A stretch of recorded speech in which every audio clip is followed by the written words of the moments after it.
to LOA Today. I'm Walt Thiessen. With me today is Debbie G of Spirituality Gone Wild. This is your daily dose of happy. We are so happy you decided to join us today.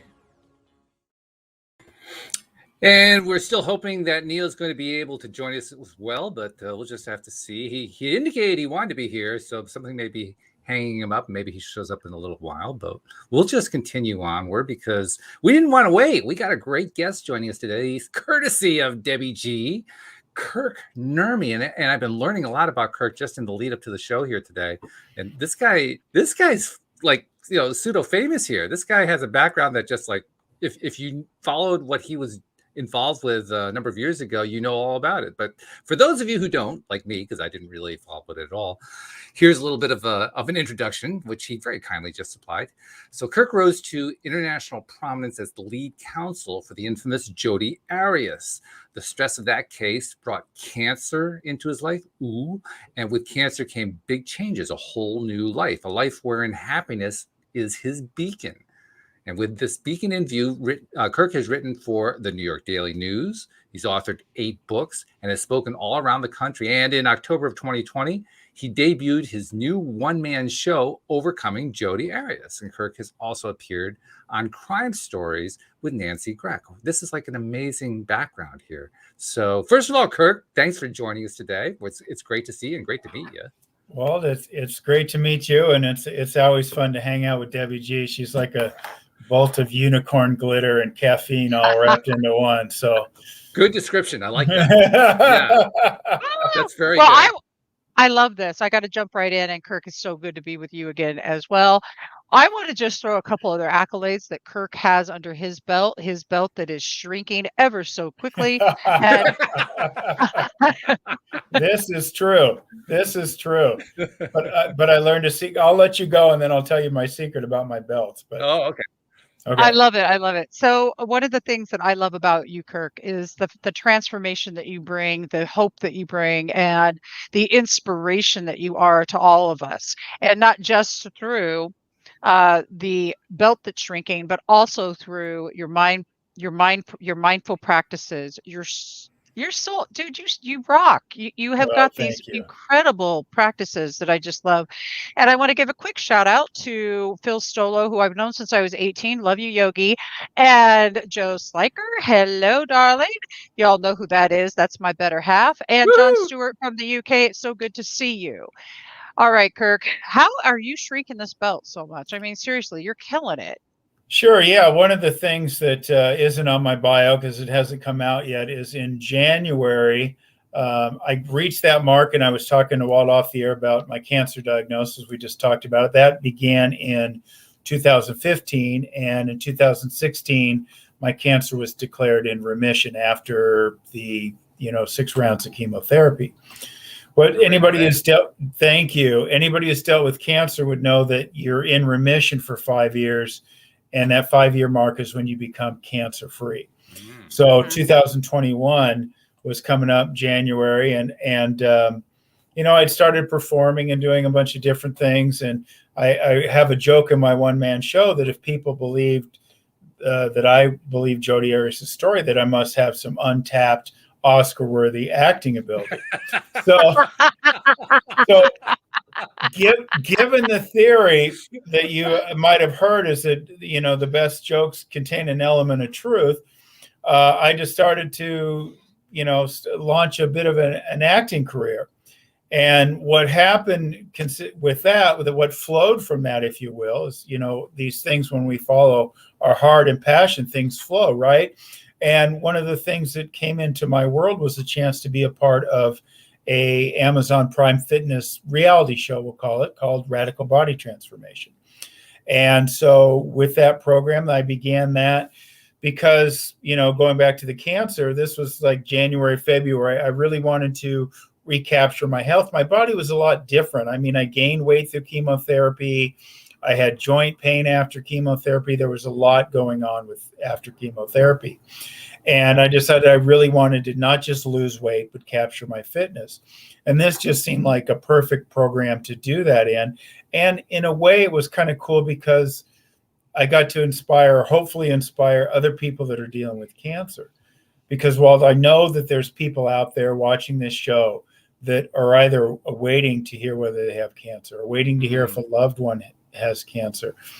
And I wanted to give a face to the other side of it, right? Going into it and feeling the loneliness that every cancer patient feels, and coming out saying, okay, you cannot just be in remission, you can be a survivor, and maybe you can be in better health than you've been in before. So this program has been really great. I've been in it since, like I say, end of January. So about 10 months now. I've lost over 35 pounds, but it's not just about that, what the scale says.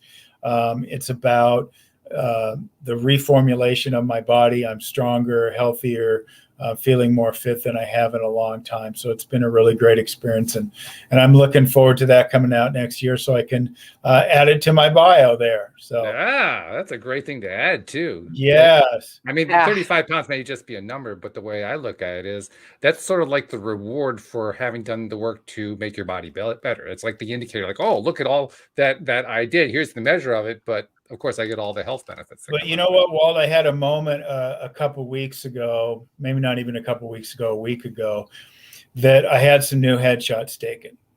And I compared those headshots to headshots I had taken a couple of years ago in preparation for my show and some of the other things I was doing at the time.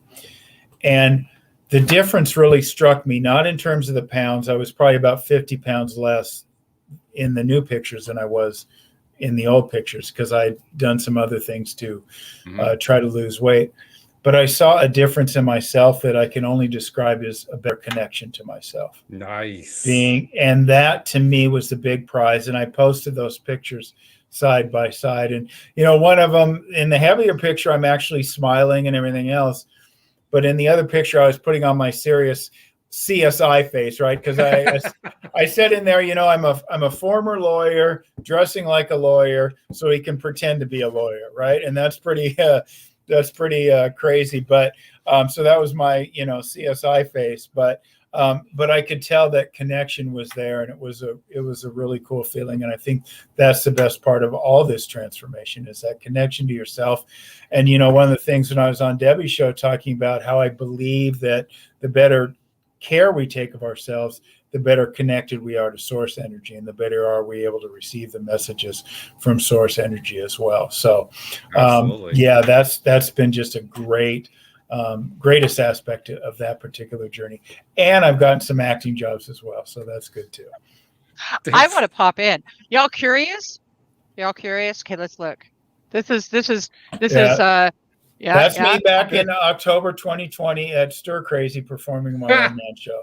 I love it. Isn't this great? Yeah. Isn't this great? And ta-da! Yeah, that's the pictures, Walt, that I was talking about. Before that's and the after, old headshot and the new headshot on the left there. Wow. Huge, really big, huge inspiration. Yeah. Love big it. difference Love it. too. I love that. I don't know if a you lot saw of people Debbie. are disappointed that I wasn't wearing the Ninja Turtle Doc Martens, but you know, we'll get there. Hey, We'll get back to that. Don't everybody. worry. You just I can't know. satisfy everybody, I know. That's just the way it is. But Debbie, did you see the note from Phil Stella? I don't know if you saw that. Oh, let's bring it up. Yeah, It says, I had the similar thing happen to me and had an epiphany, you know, just decided one day to cut out the carbs, cut out sugars, start studying the food, and doing what they do and don't do, drop 75 pounds. Yes, he did. And Debbie can attest to this, stronger, faster, quicker than I've been. I wish people could see more that it's the food you're eating primarily that plays a part with your body. And I love that, Yogi. Totally. I call him Yogi. I mean, y'all realize I have known this. How many of you have friends since you were like 18 that are just like the coolest people in the world still in your life? Yeah. I'm so grateful. What a gratitude moment right now. Yeah, you just I sum up what he says. You just can't out exercise a bad diet. That's true. No, you can't. You've got to change the food. But I'd love for you, Kirk, to really dive deeper into the mindset and the things that you're doing. How did you keep going when you weren't motivated to go? And what do you do? Well, look, I was always motivated to go. I mean, I treated it like a job. Yeah, there's days I'm less motivated than others, but I always treated it. I was mindful of the effect I could have on others and the effect I had on myself. And it goes back to something I sent you the other day. I walk my own walk. When I was on Debbie's show, and I even sent her the question the other day through Messenger, I ask myself, who do I want to be today? Which such a good question. You might recognize, Walt. You look like a guy who might have had some purple Chuck Taylors in the 80s and listen to some Oingo Boingo there. But, and it's just a funny little song. But I think it's so, and I write about this in my book, Defend Your Greatness. It's such a great metaphysical, really a law of attraction related question, because it does contain that question, who do you want to be today? Because it grounds you to that present moment.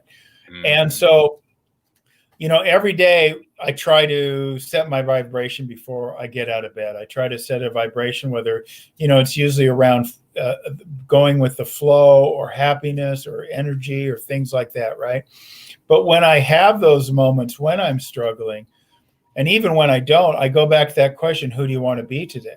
Because do I want to be the guy that's like, I don't want to go to the gym, so I'm not going to go to the gym? Or do I want to be the guy who's on that way, on the progress towards the whatever destination, whatever intention I'm looking to fill? And I always want to be the guy that's on the way. So when I'm sore, when I'm feeling like I don't want to go to the gym, who do I want to be today? I want to be the guy that's on the way. Because let's face it, wherever you're going on a transformational journey, you're probably not going to be able to snap your fingers and have it happen instantly. It tends to take some work, and the body is no different. And that spirit, connection to source energy and everything that I just referenced is also going to take a little work. Now, certain changes can happen at the snap of a finger, but others are different, right?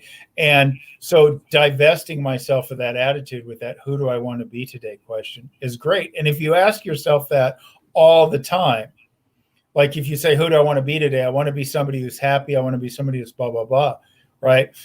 That just builds momentum and steam, as we can talk about it when we're talking about law of attraction. But that just builds momentum and steam for who we want to be each and every day. Because nobody says, I want to be a guy who taps out and eats Cheetos on the couch. Nobody wants to be that person, right? So if you ask yourself that question, well, some people probably do. To be perfectly honest, there are going to be some. They might convince themselves that they want to, but most people that come to that conclusion aren't really challenging themselves with that question. Oh, right? Definitely not. No. Yeah.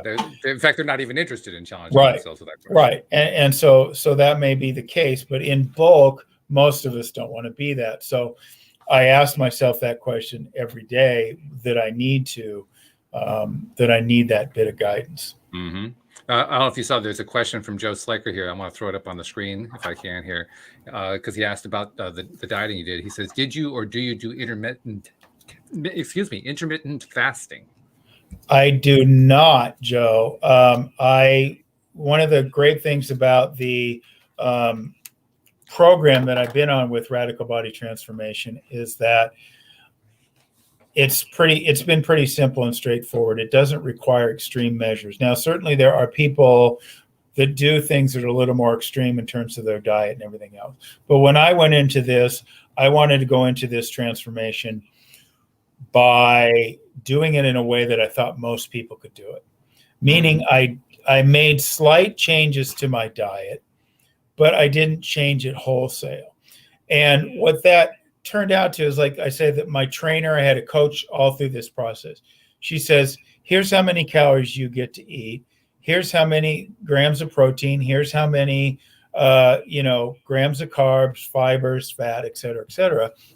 And I just fit my diet into those parameters. And that allowed me, one of my books was a weight loss book, because I lost over 75 pounds between the trials on my own using calorie restrictions.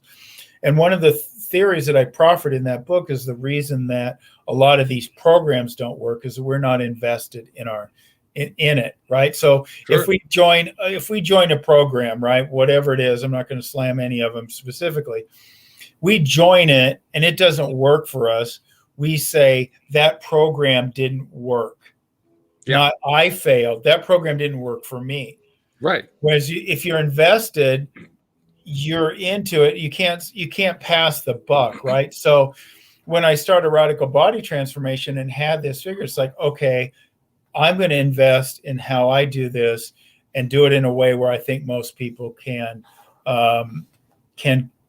recreate in their own lives. And that's the way I wanted to go forward. So, excuse me. Get that sip there. Yeah. Clear that throat.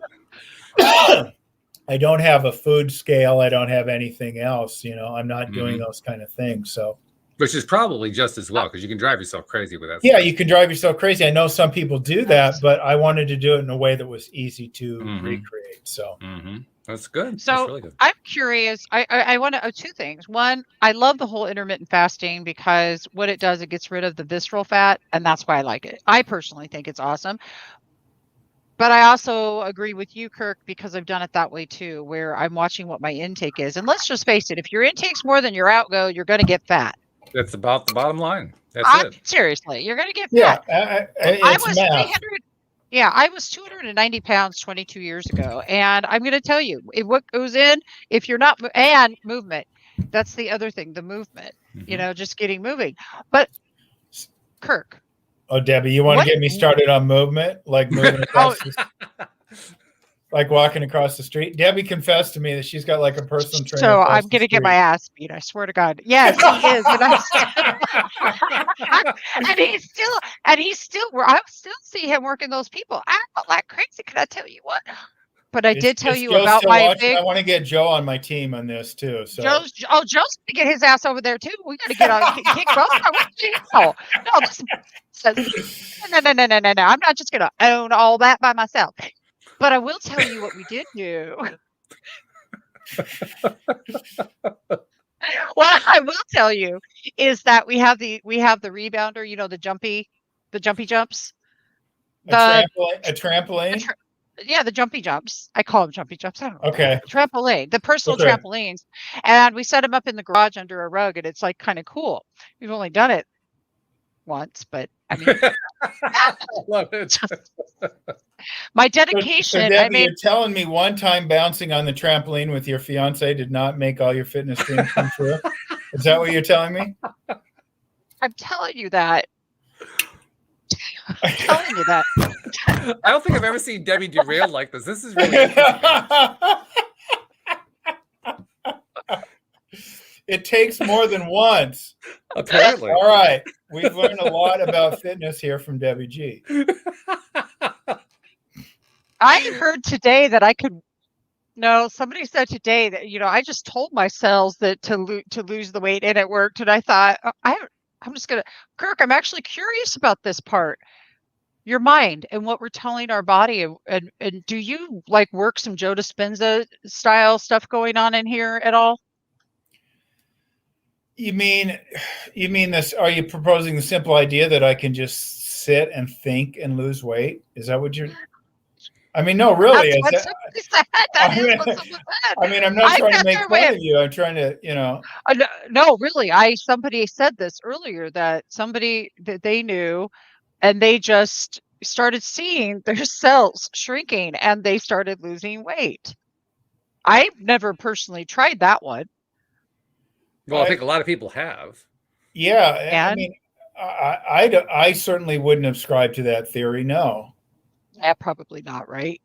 I'm not thinking because I've tried sitting and thinking it would go away, but that didn't happen. Because one of the flaws, I think, of the law of attraction and things like The Secret and everything else is just to believe that you don't have to take any action, that all these things will come to you. You have to take inspired action.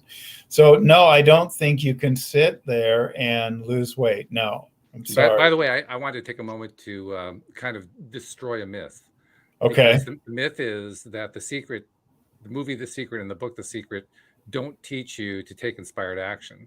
And it's a myth I believed in until I went back very recently, reviewed it again. And guess what? They tell you to take inspired action.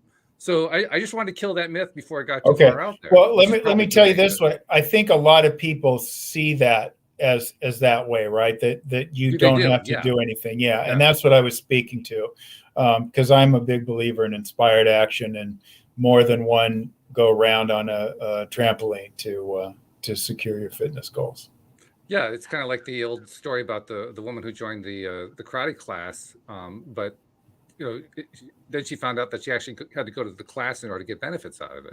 Yeah, right. It's a different. Yeah. That reminds me of one of the things. Like, I can tell you how a treadmill works. I can get you a good design on how a treadmill works, but unless you step on there and use it, it's not gonna. And really, you know what? Though we go back to the other idea too. The value is in the journey, not in the destination, right? So that's really if I could snap my fingers, Debbie, and take however many pounds off you want to lose, I could just do it. Boom. That'd be great. It'd be exciting. It'd be fun. But the value would be in the journey. And the journey I have had to that connection to myself is the real value of something like radical body transformation. And to kind of pile on top of that, awesome. If you just kind of wave that magic wand and make 50 pounds go away, if you don't change the behaviors that put the 50 pounds on in the first place, guess what? They're not going to stay away. Yeah. I mean, this is like one of the most recurrent thing in the entire weight loss industry is weight that comes back, and it gets very little attention. Yeah, for sure.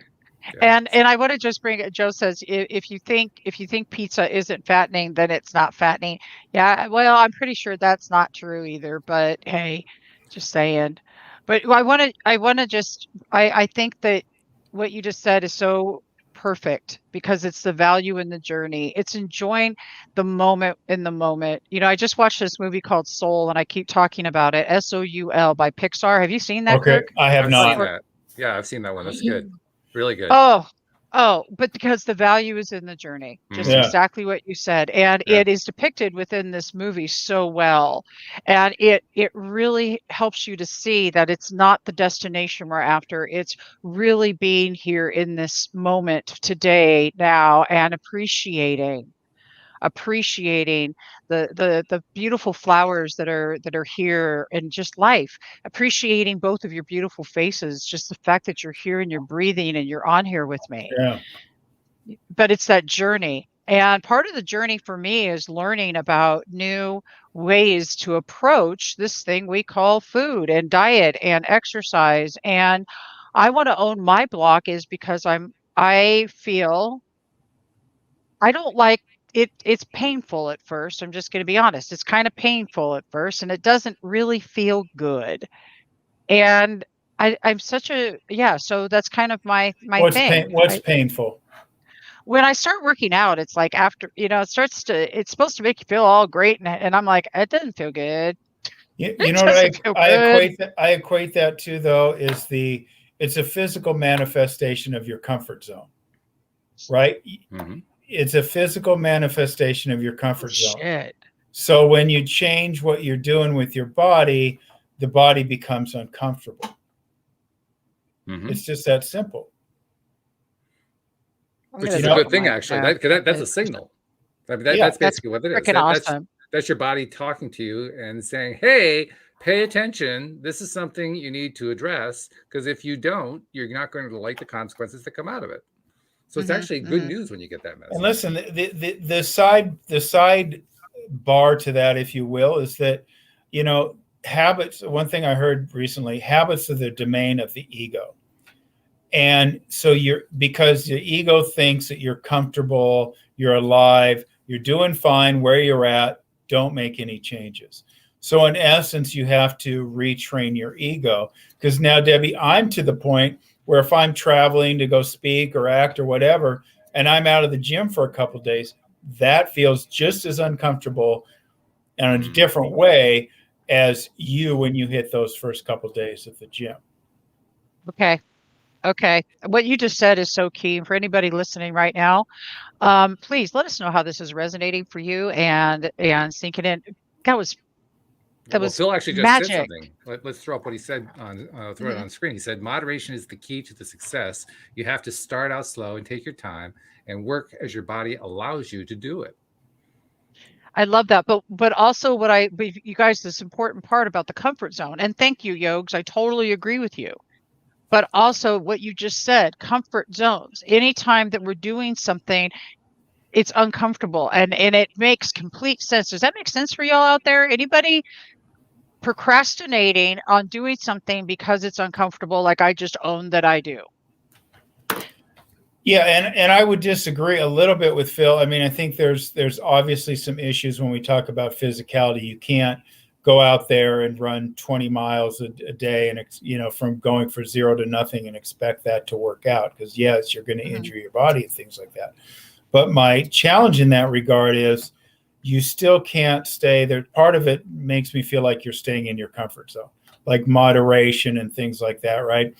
Those to me are limiting beliefs.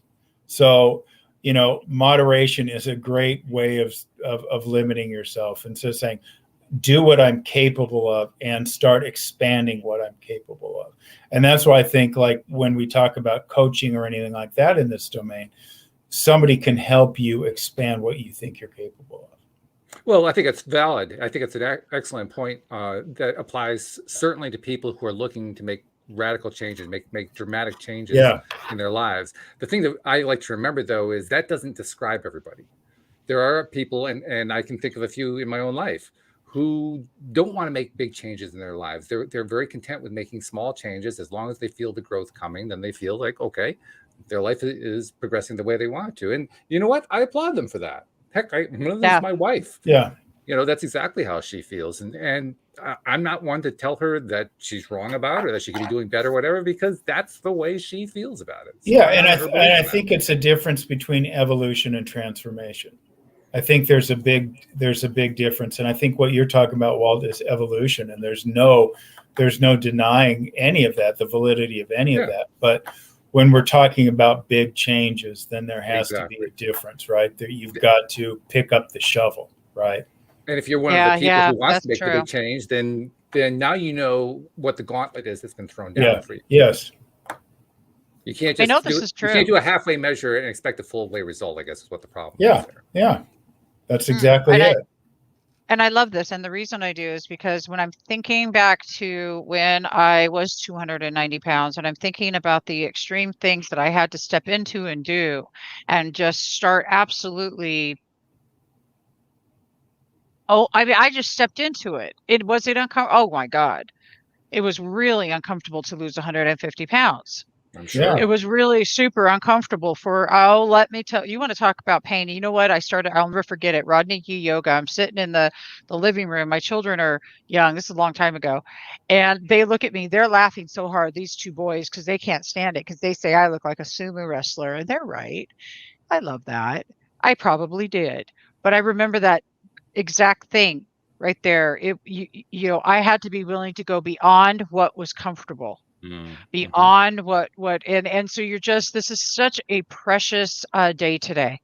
What a really great reminder that maybe we're limiting ourselves. When we're not willing to push back, to push and keep going forward, even when it gets a little uncomfortable. That's beautiful. I love that.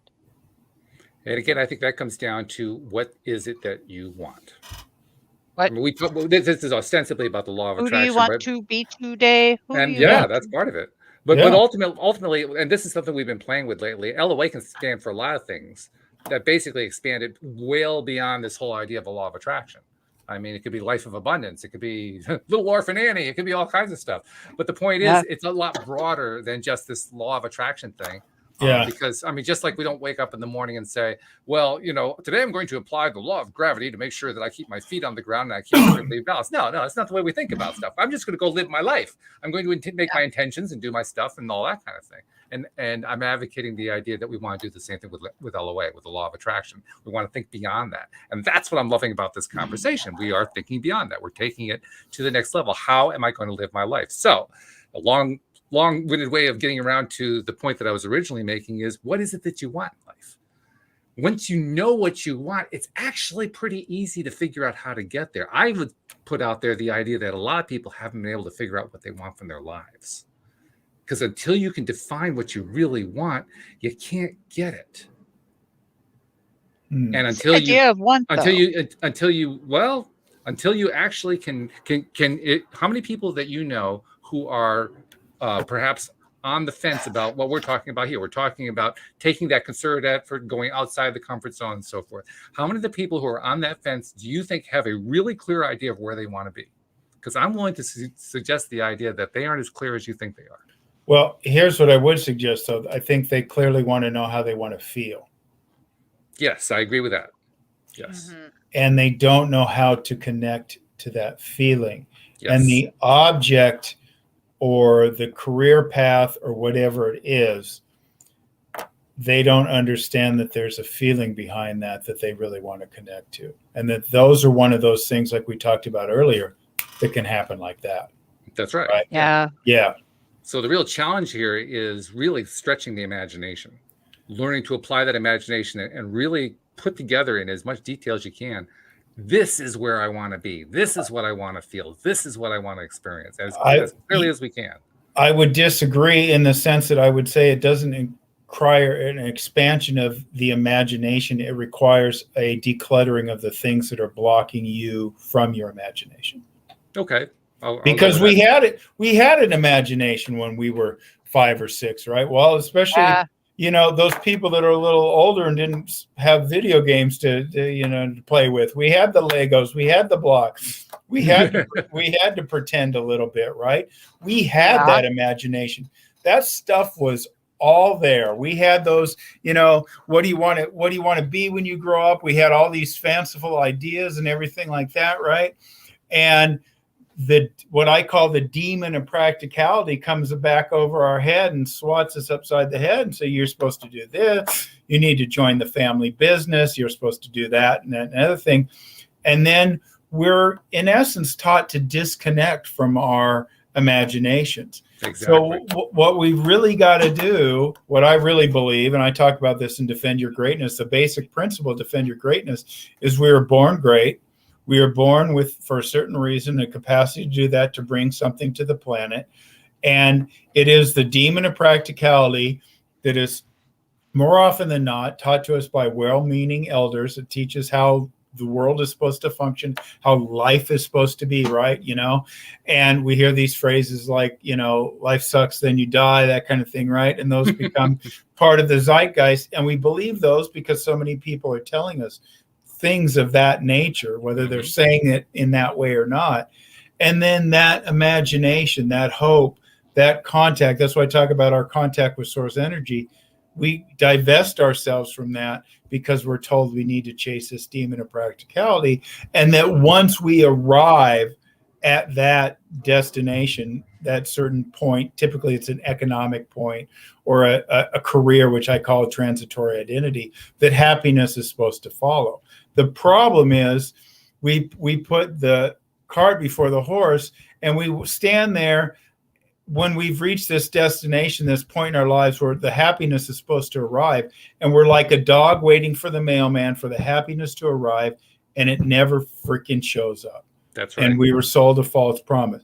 So if we reconnect to our imagination, then I think that when we can declutter all the crap, all the demon of practicality crap, and a certain amount of it has to be honored, right? We got bills to pay, got to keep the lights on, et cetera, got to feed the kid. I don't have kids, but I think you're supposed to feed them and stuff like that. Right? It's helpful. It's really helpful. It helps. Okay.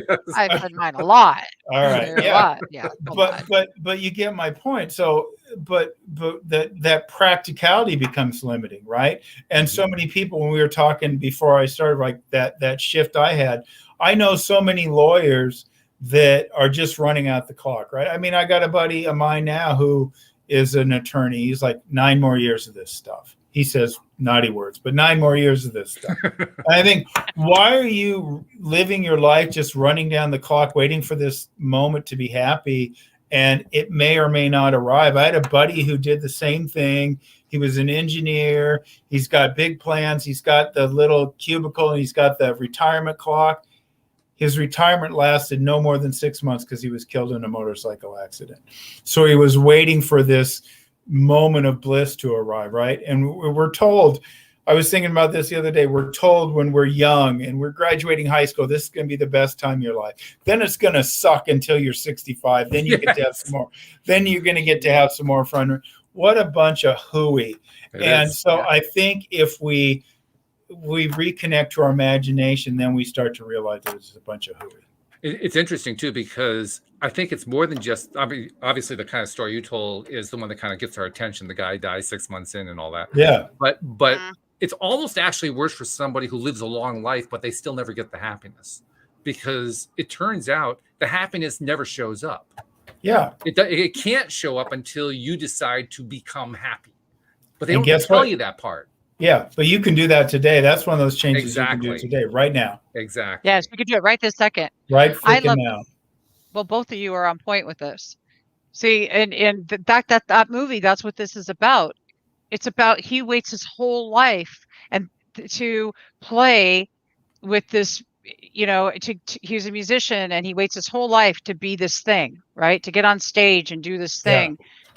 And he has to face death and then realize through that facing of his mortality, and then getting the gig, doing the gig, and then stepping back and going, wait, is that it? And then realizing as he reflects back that all the moments are in the small things. And then he decides, what am I going to do? I'm going to live my life. That's what I'm going to do. I'm going to actually live it. And living our life, what does that mean to you? Choose to get happy now? Yeah, but come on. Yeah, buts don't work. I mean, Kirk knows, Kirk, Kyle Cease. Yeah. Kyle rips it up when it comes to the yabbits, know? And one of the things I know is that the choice to be happy with right now is simply that. What's a tool that you've used, Kirk, to get happy now, to be okay in the now when you're not okay in the now and you've got to get okay in the now? Well, I mean, it goes back to, who do I want to be? Do I want to be miserable today or do I want to be happy? I mean, you're going to hear me say that question a whole bunch of times, but it's that powerful to me, because do I want to be miserable? Do I want to spend the day being miserable like this? No, I don't. So why would I?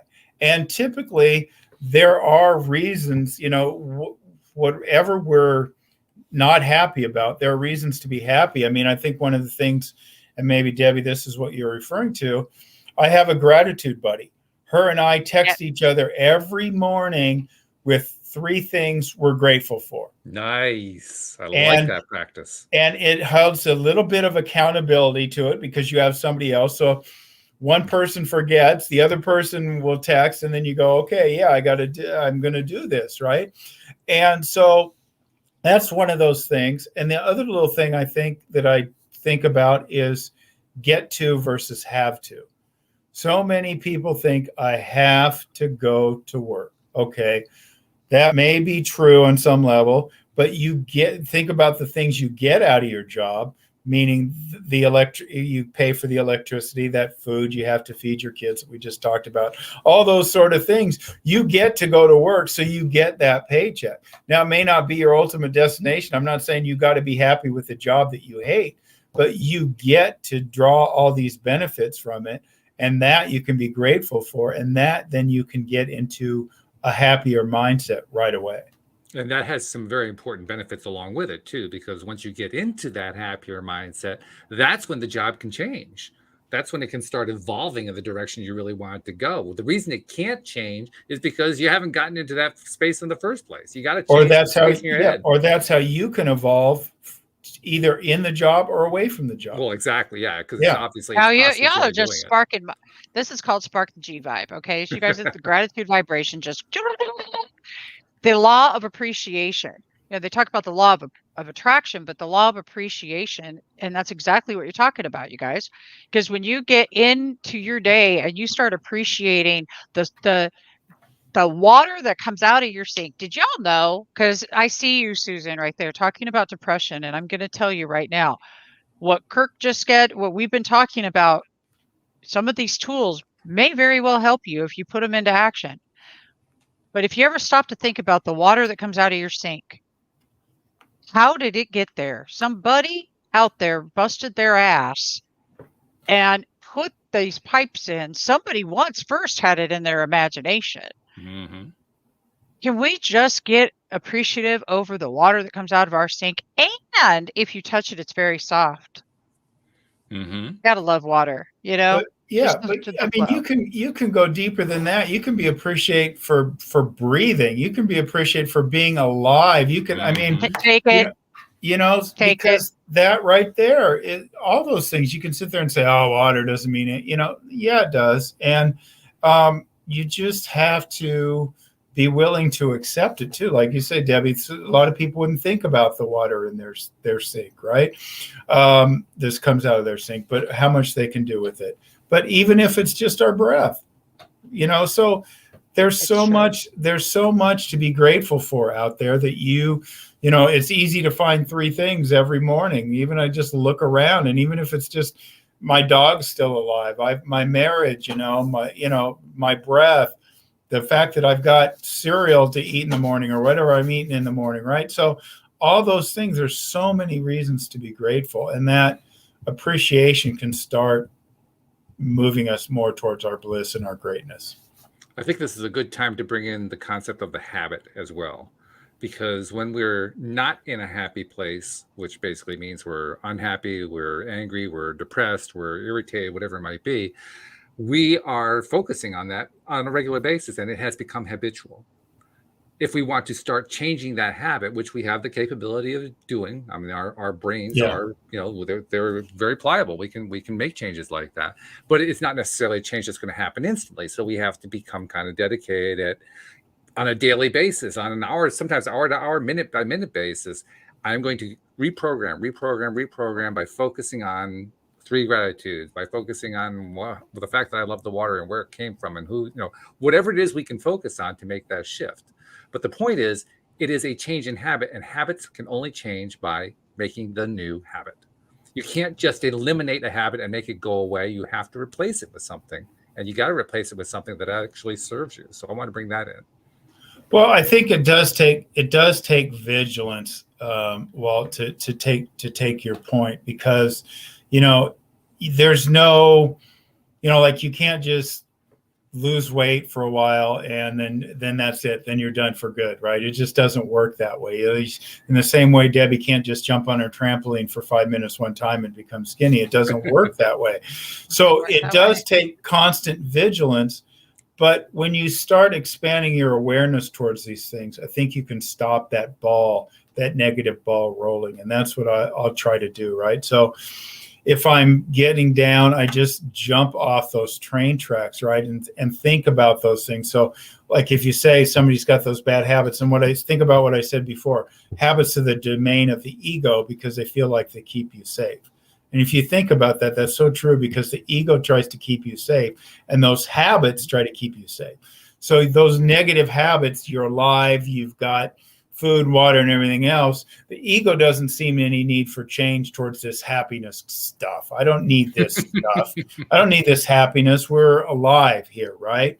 And, you know, having practiced law for so long in criminal defense, all of it in criminal defense, I saw that, you know, the ego at work in that regard, because, you know, so many people go to prison and go back because it's their comfort zone and everything's taken care of for them right there, right? And people think that's nuts, but to some extent, we become a prisoners of our own ego out at happy hour every Friday getting drunk, because that's how we're dealing with our unhappiness. We can become prisoners of our own mind and our own habits because of the ego. So if we jump off that train right away with constant vigilance, even if it's 3 things you're grateful for, like if you're starting to get negative, you can go, you don't have to text anybody. You can go, I'm grateful for my TV. I'm grateful for that I've got air conditioning.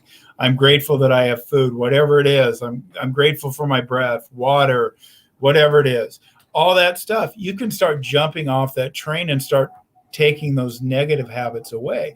And then it also goes back to that question, who do you want to be today? Do you want to be somebody who's miserable? Maybe there's days you do, okay? Maybe there's days you need to cry it out. You need to have a breakthrough, those type of things, right? A release.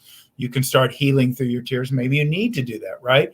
But the real point of fact is, you can't jump off that train right away and start retraining yourself, because jumping off that train track, eventually the ego will be forced to go with you. Now, Susan also mentioned a very interesting point that I want to throw up on screen. She says, well, sometimes depression happens. You're not catching it fast enough, which is true. That can happen. the thing is, we don't have to be stopped there. Let's talk about why you don't have to be stopped there. Yeah, Susan, I don't pretend to be a psychologist. I've worked with psychologists before, and I remember the time in my life, and I wasn't diagnosed with clinical depression, but I think back I was depressed. After the Arias trial, I had my name thrown through the mud on a worldwide stage for 2.5 years, right? Mm-hmm. And my reputation as a lawyer was crap, and my reputation as a human being was crap, and all those things kind of pounded on me. And then I had this cancer diagnosis, and I started legitimately questioning to myself. I didn't share this with my wife or anything else, whether or not I wanted to go through chemotherapy, knowing, most people say, why wouldn't you do it? Well, I knew what chemotherapy was going to do to my body. And Sure. I wondered if the life that I would live post chemotherapy was a life worth saving, knowing that this would be suicide by cancer, if you will, right? Mm-hmm. Just letting it go and letting it take its course and departing the planet because of what I've been through. And, looking back, I think there's a modicum of depression with that, right? And like I say, without being diagnosed or anything to that nature. But I started feeling like there was a greater purpose, that there was a different purpose, that there was a new purpose. So what helped me go on and get past that suicide by cancer was the idea that there was something else out there for me, and a promise to myself that I admit I broke it when I got done with chemotherapy, but only for a very short time, because I got a great reminder how uninspired I was by the practice of law. My promise was I wasn't going to live my remaining days, should I beat cancer, in the way I had my prior days. And typically that focused around my career. And so after I got through chemotherapy, I took a couple cases. I was very uninspired by it, and I realized I needed to move on. I needed to cut that cord, if you will. But along the way, and I hope this helps Susan too, is I started thinking about something I confronted myself with, was the question of, are you happy? And I say confronted because because it's easy to say, yeah, I'm happy, and just move on, because that doesn't mean change. But if you confront yourself with that question and you start breaking it down to areas in your life, and I would invite Susan the opportunity to do this, to start looking at those areas where she is and where she isn't happy. And then you can start focusing on the areas that you are happy and start building on those and start pulling yourself out of that depressive state. That's a really good point. Yeah, because it is a transitional process that goes on. It's not an all or nothing. People often think it's an all or nothing. It's not. It's transitional, but it's a transitional that you have to take that inspired action on. You actually have to follow through on it. And you're not depressed. Like people, so many times, and I've said this to Debbie, so many times we feel like whatever we're going through now is a permanent state of affairs. Mm-hmm. And it's not. It never, almost ever is. It's always transitory. Everything about us is transitory. Our careers, maybe our marriages, our relationships, our friendships even, right? They're all transitory, and as are our feelings, and feelings are meant to be felt. And so when she starts working on feeling those feelings, both what's good and bad, I think they're going to start to flow through a person. And I think that helps a lot. And it helped me. Like I said, I'm no psychologist, but I think it helped me to experience those feelings and start processing them and letting them leave, as opposed to stay internal in my body. So Neo Positivity is in the house. We just have to acknowledge him. Hey, you made it, Neo. Good to see you. How you doing, guy? Oh my goodness, I'm sorry for being so late. Hi, Kirk. Nice to meet you. Hi, how are you?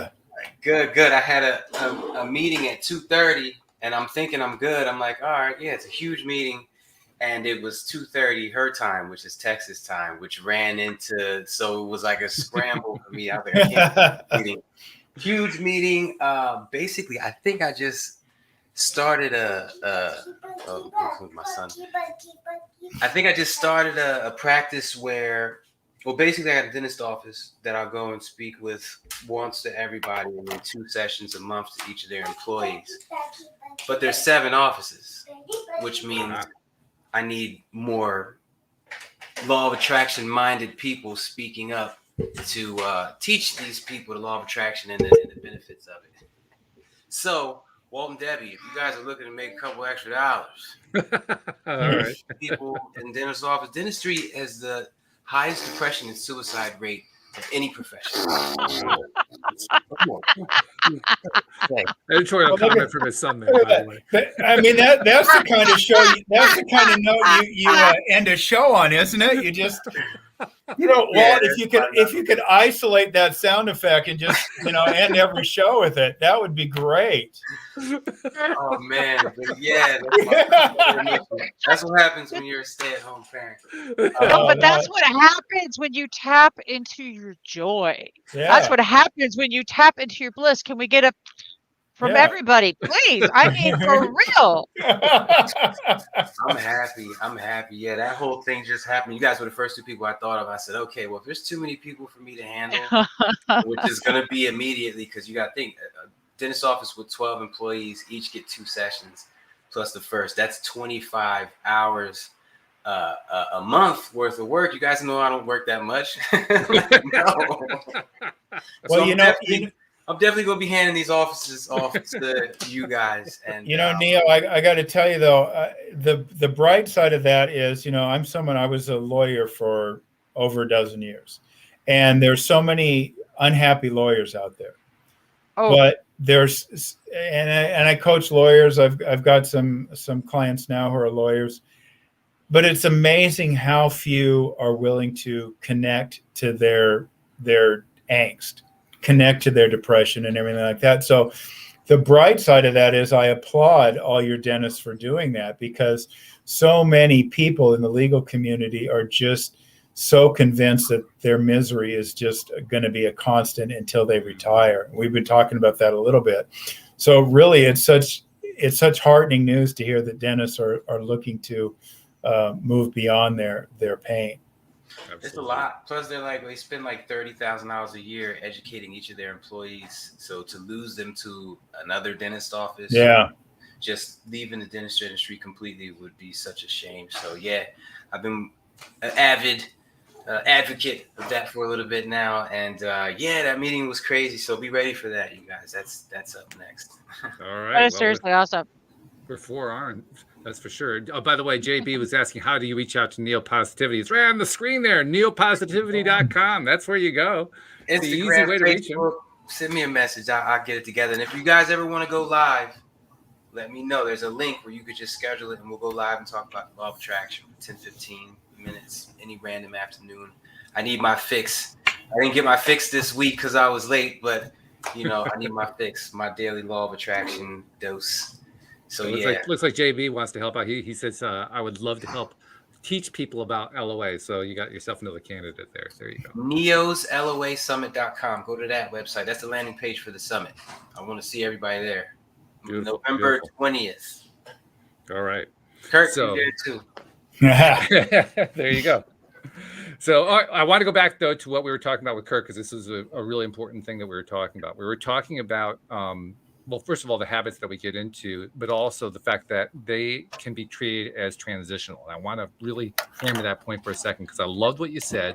I loved how you really emphasized that life isn't a static thing, that we're not locked into something, and that we need to understand that. But it's not always easy to see, particularly if we're in that depressed state. I mean, when you're in that depressed state, you can't really see anything except the fact that you're so depressed. So I'm kind of curious, when you were there, because you've been there, you were in that place when you were dealing with, the aftermath of the case and the cancer and so forth. How did you break through? What made it easy for you to say, I am going to leave this state? There was no tangibility to it, which is one of the things I think, that we're always, when we talked earlier about that demon of practicality that separates us from our imagination sometimes, right? We have this inability to connect to our feelings sometimes, right? Because it's supposed to be tangible. It's supposed to be this. It's supposed to be that. There has to be another path. So when I was at that state, and I remember it, it was October in Phoenix. It's when it starts to cool down. I'm out for a run, and I'm really thinking about this. And I just kept feeling that there was a bigger purpose. There was a different purpose to my life, and that I needed to go in that chemo chair, not so I could be a lawyer for another, 10 years, 15 years, and then retire, but so that I could start living life in a different way. And there was no definition to it, right? So that became consistent with that promise I talked about, that I wasn't going to live my remaining years the way I had my prior years. So that became the drive without any real definition. It wasn't like, I'm going to go do this, I'm going to go do that. It was about, following my heart. And when I came out and had issues with the state bar, and I made, I don't feel like I did anything wrong, but I asked for voluntary disbarment. Not because I felt like I didn't do anything wrong, because I felt like that new purpose, I needed to detach completely from my own life so I could fully embrace the new. So I did something. We were talking about Kyle Cease earlier. Ultimately, I asked for disbarment. That was awesome. It felt great. It happened in November of 2016, and it was like a heck yes moment, right? Yeah. And then ultimately, one of the things I did, and this, like I said, this goes back to something I learned from Kyle Cease, but I took my certificate of admissions to the State Bar of Arizona. And this is something, the kind of thing, while we were talking off the air, that I'd wanted to be a lawyer since I was 5 or 6 years old, grade school. Right. Mm-hmm. And I went out into my backyard in November, some point in time, and I took it out of its frame, like we always do. We put it in these big fancy frames so our ego can feel the prestige and we can share it with others, right? And the faux prestige, I should put that in quotes there. And I burned it, and I set it on fire, and I watched it burn. And I didn't. How did that feel? It felt awesome. Yeah. It felt awesome. It felt healing. It felt awesome. It felt transitory. Wow. It was the fact that the old life, and I think Debbie, when I was on her show, whoop, we lost Neil. Uh-oh. He must have been bored with what I said, but we're not bored. Don't worry about it. It was a transitory moment. It was a change moment. And Debbie, I think had asked me, I think it was on Debbie's show, if she asked me if I filmed it. And I said, no, I didn't, because I wanted to experience it. And so many times we see life through the filter of a phone when we're filming events instead of fully experiencing them. So I took some pictures at the ashes, but I just sat there and watched it burn and realized that part of my life was over. And I can't say that it's been like some kind of smooth sailing since that point in time, but at the same time, it's been a joyful journey. Some of those practicality things, like I was making good money as a lawyer, you have the prestige of it all, but I'm having fun. Now I'm having way more fun. I'm in complete control of my schedule. Things are happening that I never thought I'd be an actor. I never thought I'd be on a reality show. In August, I got to go to Dallas and play the role of a senator. I've got some other roles coming up, in the future. And I'm doing things like this, the things that I never thought I would do. Doing commentary on Court TV. I was on there 3 hours yesterday because it's freaking fun. That's the best. And that's reason. it. And I can see you as U.S. Senator, by the way. I mean, you fit the profile. It's perfect. Totally. From Walt, I will take that as a compliment. But most people's version of senators that could be seen as derogatory. Walt, yeah, that's true. You're right. Knowing you a little bit now, I know it was all in said in love. But so. Well, I mean, there was a time years and years ago where U.S. Senator was an esteemed position. Yes. Today, you're right. It's not quite that same sense of esteem, but there was a time where it was actually considered a very, very good thing. So that's what I was thinking of. Yes. But anyway, thank you very much for being on the show. Thank you for sharing your story. Cool. What a great story. Really, really good. You bet. You bet. I mean, thank you both for having me. We got to refer everybody to where to find out more about it. It's kirknurmi.com, KIRKNURMI.com is the place to find out more about what he's doing and what's been going on, so forth. My books, my coaching, all that stuff. I do inspirational messages through my fan park, which is kind of like Cameo. So, beautiful. Yeah. Right. So it makes it's a fun thing. So allows me to connect with people in all different worlds. So, and thank you, Debbie, for bringing him here, bringing him onto the show. You're responsible there, girl. Thank you so much. I certainly am. Well, that's why when you got on earlier, I said, you're welcome. That's You're what that welcome. was. Okay. Got You're it. welcome. All right. I was just, Yeah. I was setting the precedence because, Kirk, you're one of my favorite people out there. Oh, I look forward to meeting you in person, and just thank you again for being here and being present and bringing your inspiration and light. I hope everybody has really got what they needed today out of this message because it was huge. So if you are just joining us, go back, listen to the replay. Kirk, thank you. And it's been an Wonderful. absolute Walt, I pleasure. love you. Thank you. I love you too, Mm. Debbie. Thank- And how can you not love Debbie G? I mean, come on. no kidding. But she says she's anxious to meet me, but I might have to put her through a workout. I might have to take her to the gym. She said she's Debbie, coming to careful what you Arizona. wish for. And Joe can film it if he's not laughing too hard to hold the camera steady. This is great. That'll be on the next LOA today. It'll just be Debbie G's workout. We'll just Hey, we could plop do it up that. there. Yeah, Yeah. make it a special feature. I can see that. We'll put some flash No dance pressure. music behind it and everything, right? Oh yeah. She's a No pressure at all, guys. maniac. Right. Maniac. If Joe's All still right. if Joe's still watching, he's probably already creating some ideas. So Are you kidding? He's probably going to produce the thing. What are you doing? yeah, that's what I'm saying. He's punching up the background music. He's got some Absolutely. ideas. He's getting on the phone right now to find the money for it. I mean, this That's right. That's right. All right. Well, thank you very much. my We friends. appreciate you being on. Thank you to all of our live stream listeners, and especially thank you to Thank podcast you. listeners everywhere. We'll see you all next time here on LOA Today. Goodbye, everybody. Peace.